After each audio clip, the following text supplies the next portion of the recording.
Tarif masuk ke Taman Nasional Bali Barat mengalami kenaikan 1.000% dari sebelumnya Rp20.000 per orang bagi wisatawan, kini menjadi Rp200.000 per orang yang berlaku sejak 17 Juli lalu. Kenaikan tajam tarif masuk yang diberlakukan pihak pengelola Taman Nasional Bali Barat menuai kritikan seperti diutarakan anggota DPRD Bali Nyoman Tirtawan.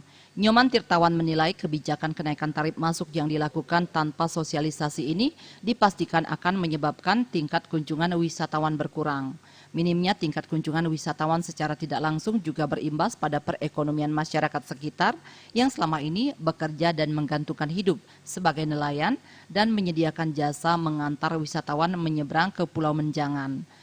Menerapkan tarif begitu besar dan implikasinya menurunkan kunjungan wisatawan, termasuk juga menurunkan income masyarakat di sekitarnya. Jadi paham ekonomi yang dianut ini bukan lagi paham kerakyatan. Kapitalis notabene inginnya yang besar menang, masyarakat disengsarakan.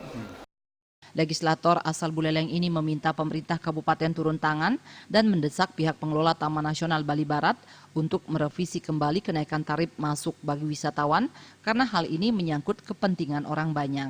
Suparyana dan Gung Krisna, Bali TV.